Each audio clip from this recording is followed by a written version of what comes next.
Have you ever felt attracted to someone who, theoretically, was completely outside your plans? Someone who should have remained just a distant figure in your life, but who somehow managed to mess up every thought, every beat of your heart? I never imagined this would happen to me, but it did. And the worst, or perhaps the best, is that it all started in such a simple, innocent way that I didn't even notice when I crossed the line between admiration and something far more dangerous. My name is Lucas. I'm 19 years old, studying communications at the State University. And if you had asked me 6 months ago what I knew about myself, I would have said I knew quite a bit. I was sure of who I was, what I wanted, how my life should go. But there was a moment when all of that turned to dust, a moment when I discovered that I knew nothing. Nothing at all. I'll confess something. I've always been the type of person who stays in the background, the one who observes, who analyzes but rarely takes the plunge. Not because I'm shy. Well, maybe a little. But it's more than that. It's fear. Fear of making mistakes, of disappointing, of discovering that I'm not as interesting as I pretend to be. Fear that if someone looks too closely, they'll see that I'm still trying to figure out who the hell I am. And that paralyzes me. It makes me stay quiet when I should speak up. Makes me agree when I should question. Makes me accept crumbs when maybe I deserve more. The truth is, I live with this constant feeling of inadequacy, as if everyone around me had received an instruction manual on how to be an adult, how to navigate relationships, how to simply exist without questioning everything all the time. And me? I'm here improvising, pretending I know what I'm doing, but inside it's chaos. A whirlwind of doubts, insecurities, voices saying, I'm not enough, never enough. It was exactly in this state that everything began. In the middle of the semester, the integrated project professor announced we would have to do a paired assignment. Free theme, free format. But it had to be something with social impact. And of course, I just stood there, waiting to be chosen. Because taking initiative? No way, but this time was different. Marina, my friend since the first semester, came up to me. She has that energy of someone who knows what she wants from life, you know? Determined, objective, always with a plan. The opposite of me. She said she wanted to do the project with me, but that she had a problem. She was going to spend the next month traveling with her family, something planned long ago. And then she dropped the proposal that changed everything. Look, my older brother has a degree in sociology. He works with NGOs, understands a lot about social projects. I already talked to him and he agreed to help. You can go to my place, work with him on the ideas, and when I get back we'll finish it together. How about it? My older brother. The words echoed in my head in a strange way. I only knew Raphael by sight. I had seen him a few times when he picked Marina up from college, or at that barbecue at their house last semester. But that was it.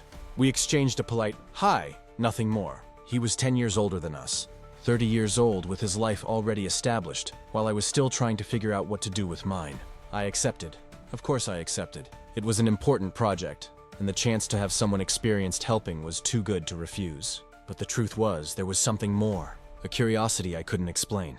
A desire to get to know that man who seemed to have all the answers I was looking for. The first time I went to Marina's house to work with Raphael was on a Thursday afternoon.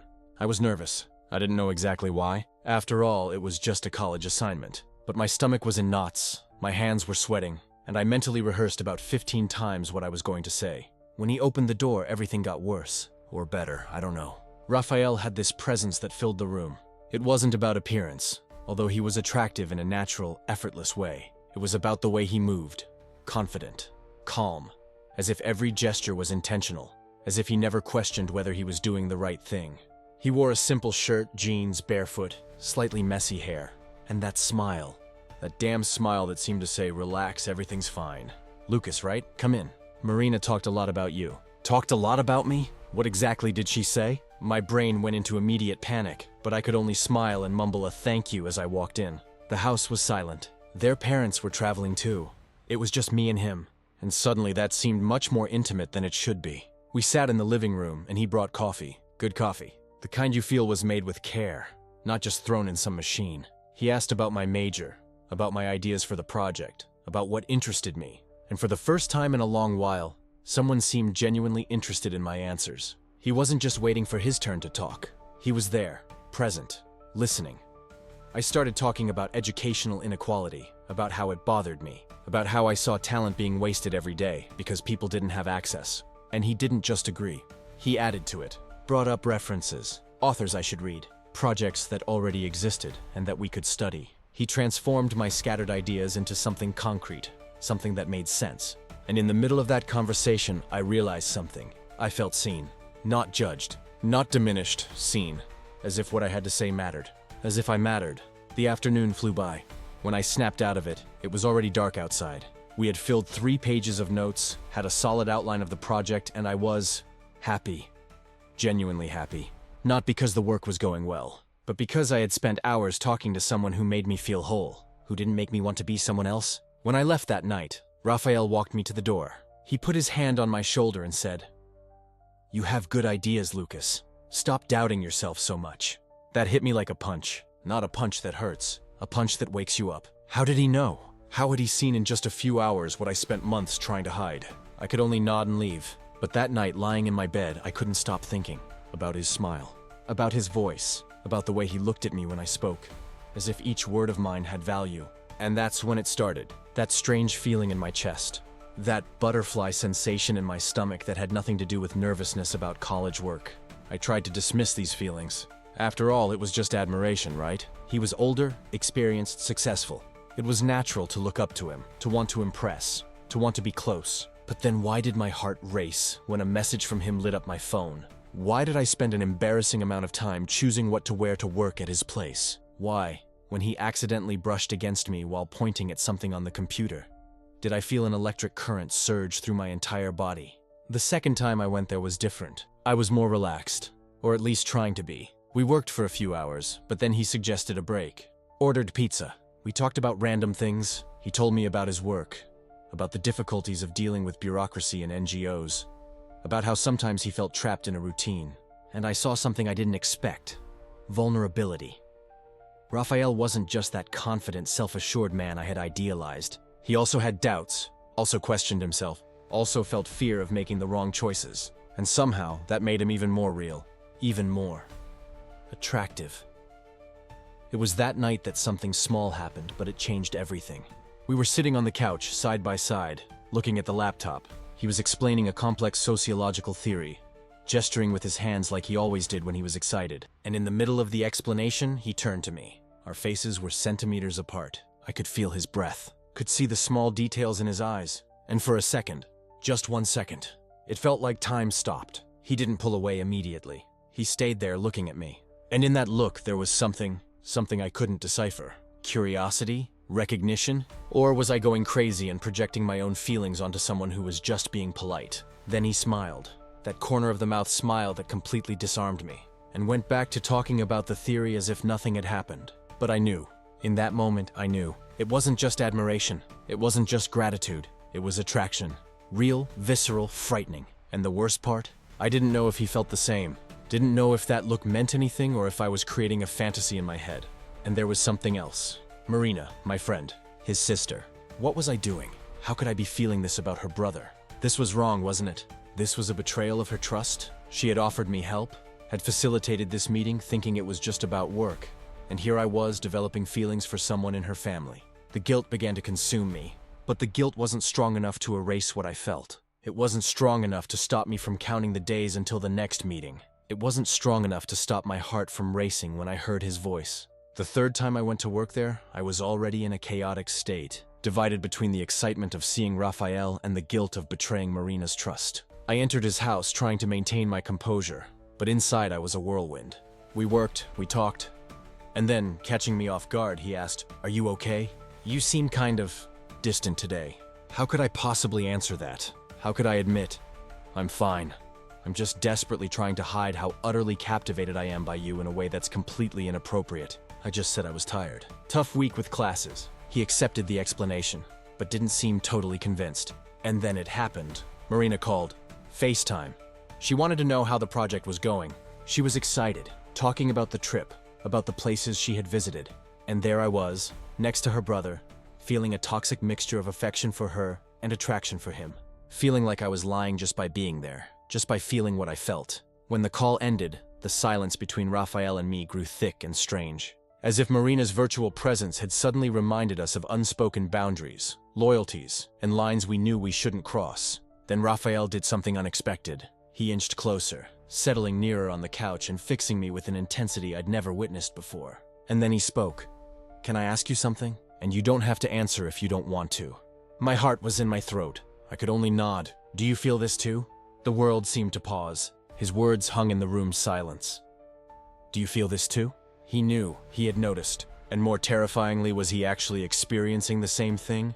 I froze, didn't know what to say. My mouth was dry. My mind was chaos with colliding thoughts. Confirming meant crossing a line. It meant admitting something I had barely admitted to myself. It meant putting my friendship with Marina at risk. It meant entering unknown and frightening territory. But denying meant losing this chance. It meant going back to living in uncertainty, in fantasy, never knowing what could have been. So in a thread of voice, I answered, I don't know what I feel. Everything is so confusing. Raphael nodded. He didn't seem disappointed. Actually, he seemed understanding, as if he knew exactly the turmoil happening inside me. I understand. And look, you don't need to decide anything now. You don't even need to be sure. I just wanted you to know that you're not alone in this confusion. Whatever this is. The words floated between us like a promise and a question at the same time.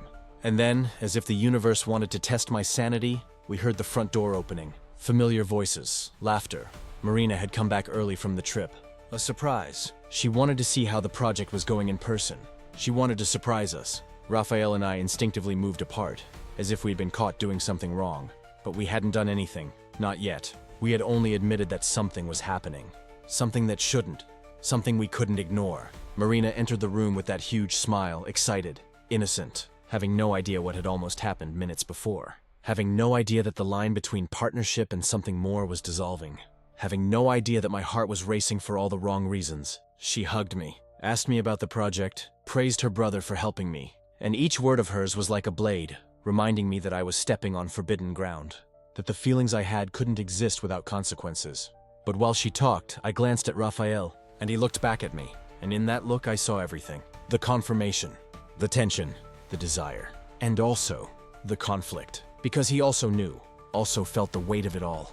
I realized in that moment that nothing would ever be straightforward again. The boundary between partnership and something deeper had dissolved completely. My friendship, my heart, and my sanity were about to be challenged in ways I'd never anticipated. That whispered "me too" reverberated in my mind long after I returned to campus. What exactly did he mean? To what? Was there truly an electric tension between us every time we met? Did he also spend sleepless nights dissecting every shared word, every lingering glance? The project continued, and now it had a new dynamic. We had to meet 3 times a week to finish before the final presentation. 3 times a week, at his place, with Marina showing up from time to time, completely oblivious to the chaos happening there, just a few feet away. At the first meeting after that conversation, I arrived tense. He opened the door and nothing, normal, casual. "Hi, come in. I brought some materials that might help with the social research part," as if nothing had happened. As if he hadn't said "me too" 3 days ago and then completely disappeared. We sat at the kitchen table, books open, notebooks on, all very professional, until he passed me a book and our hands touched, for a second longer than necessary, and he didn't pull his hand away. It stayed there, his finger brushing against mine, while he looked at me with that intensity that made me forget to breathe. "We need to talk about this," he said softly. "About what?" I played dumb because admitting would make it too real. About the fact that every time you're near, I forget that anyone else exists in the world. My heart raced, but before I could respond, the living room door opened and Marina appeared. "Hey, you guys want pizza? I'm going to order." We pulled apart so fast we almost knocked over the books. Yeah, pizza is great," I said, trying to seem normal while my heart was nearly jumping out of my mouth. And so the weeks unfolded, a delicate dance of near misses and restrained desires. Almost kisses interrupted by sudden interruptions. Nearly spoken confessions silenced by the shrill of a doorbell or the ring of a phone. Touches that hovered, electric and unresolved, in the charged air between us. It was exquisite torment, both thrilling and unbearable. There was one day we were working late. Marina had gone out to grab something at the store. We were alone for the first time since that conversation. He closed the book he was reading and looked at me. "Can I ask you a question?" "You can. What do you feel when you're here?" The question caught me off guard.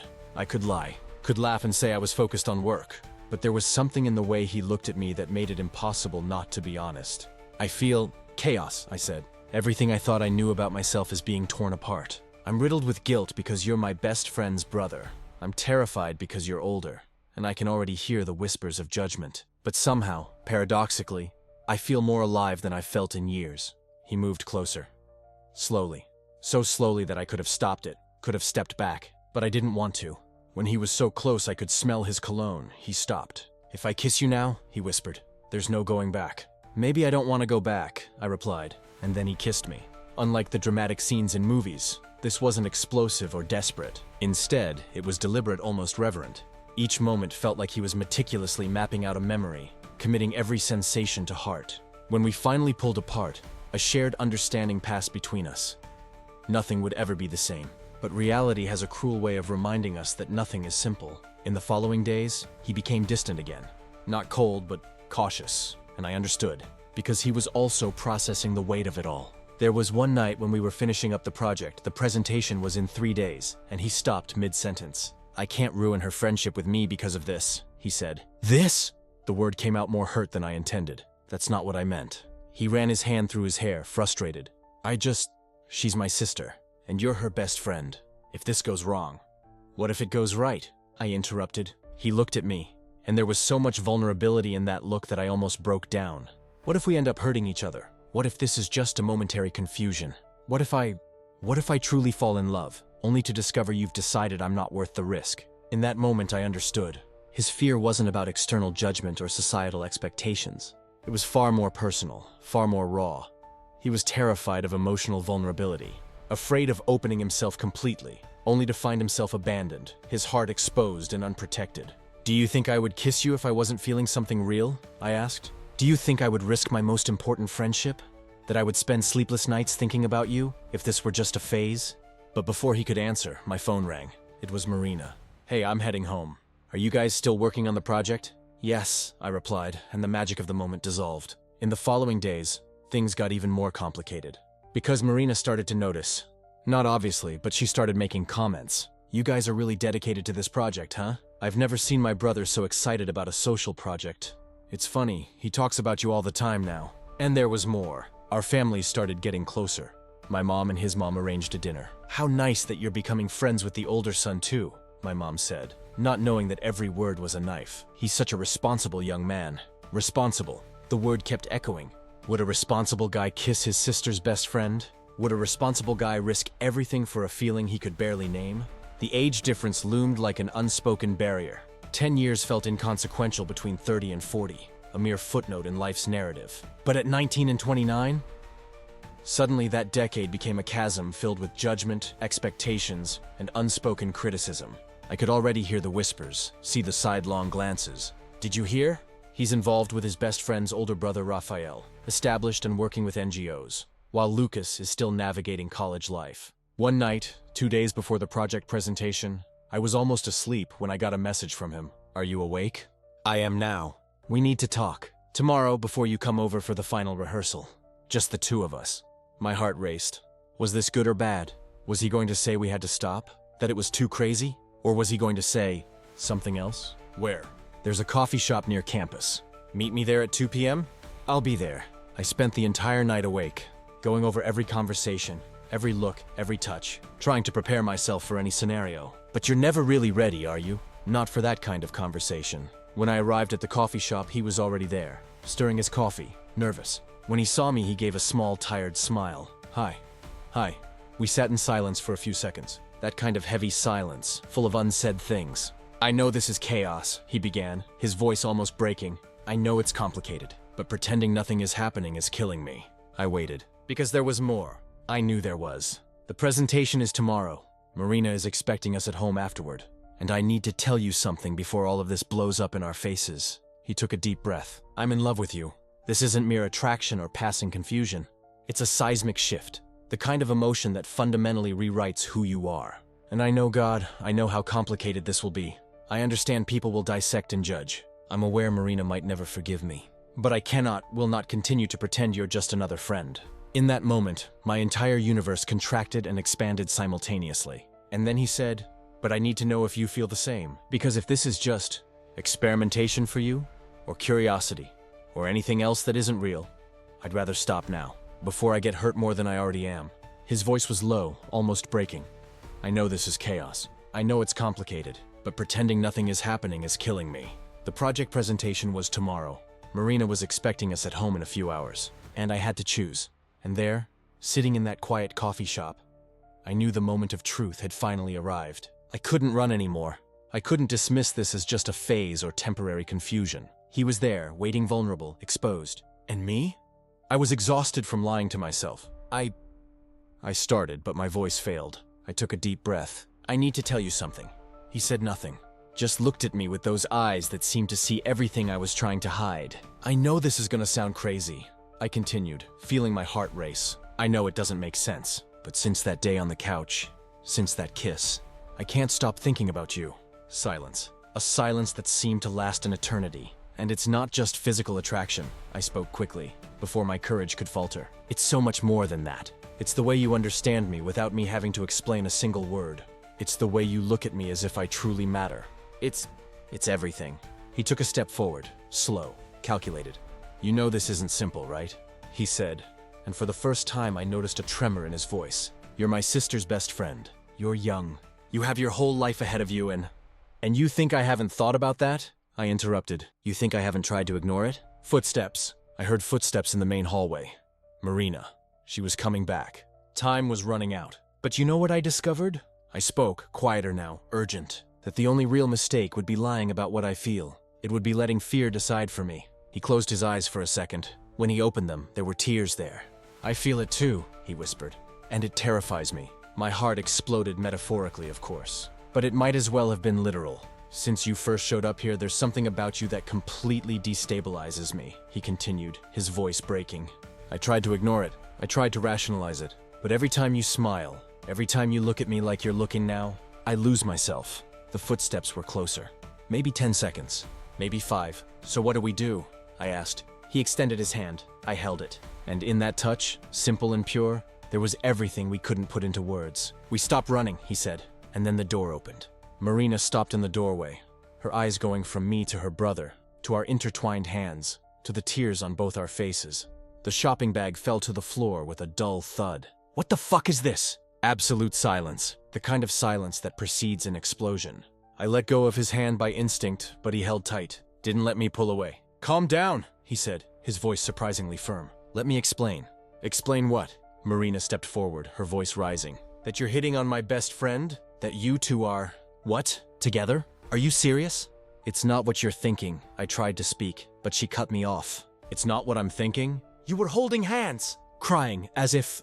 She stopped, processing. Wait, this has been happening for a while? No, I said quickly. Not like this. We were confused. We're still confused. Confused, she repeated, incredulous. You kissed my brother, didn't you? That day you two were alone here. I knew it. I knew there was something strange. Marina looked at her brother, then at me. The anger giving way to something worse. Betrayal. Pain.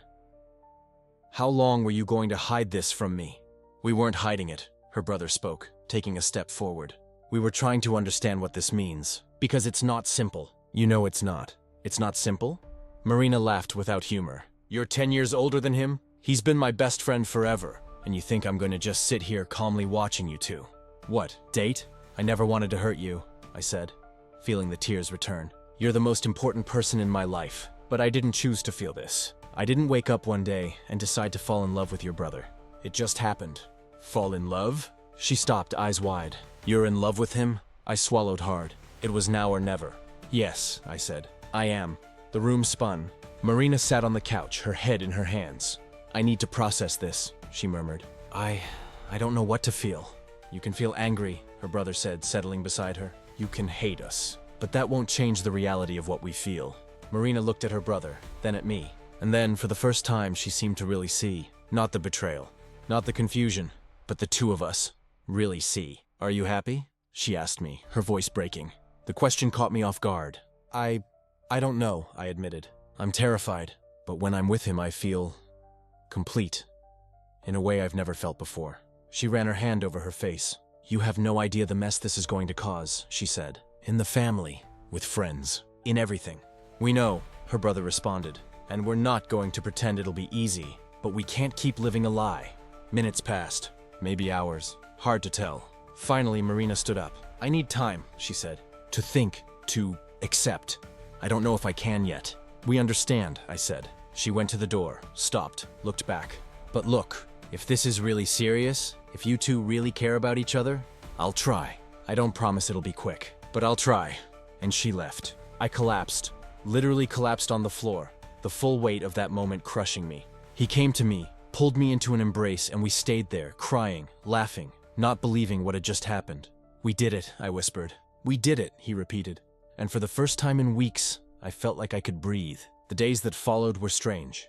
Marina avoided me. She didn't respond to texts. She barely looked at me on campus, but she also didn't tell anyone. And that somehow was already a start. 3 weeks later, I received a message from her. "Want to go for a walk?" We met at the park where we used to study together. She was sitting on the bench, looking at the horizon. I sat beside her. "I've been thinking a lot," she began without looking at me. "About you two. About how this made me feel. And I realized something."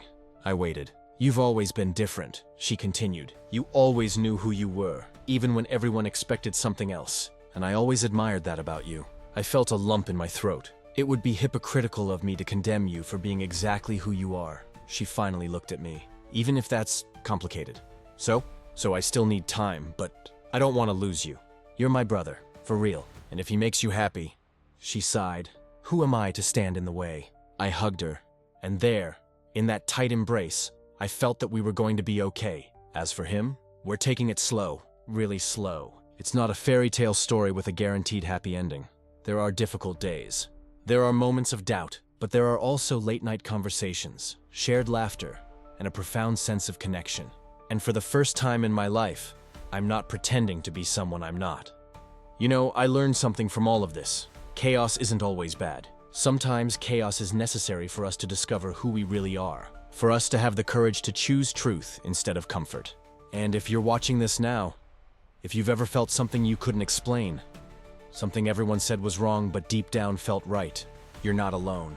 Life doesn't come with an instruction manual. There's no absolute right and wrong when it comes to feelings. There's only you, your truth, and the courage to live according to it. It won't always be easy. There will be people who won't understand. There will be judgment, criticism. But you know what else there will be? Authenticity, freedom, the feeling of looking in the mirror and recognizing who's on the other side. If you identified with this story, leave a like, subscribe to the channel, and if you have the courage, share your story in the comments. Because this is a safe space, a place where you can be exactly who you are, without masks, without fear. That group project, we got a perfect score. Marina needed time, but gradually she came to understand. And as for him, we're figuring it out together. Messy, beautiful, authentic. Because sometimes the best love stories begin with chaos and end with you choosing yourself. Until next time, family, and remember, lips can keep secrets, but the heart always knows the truth.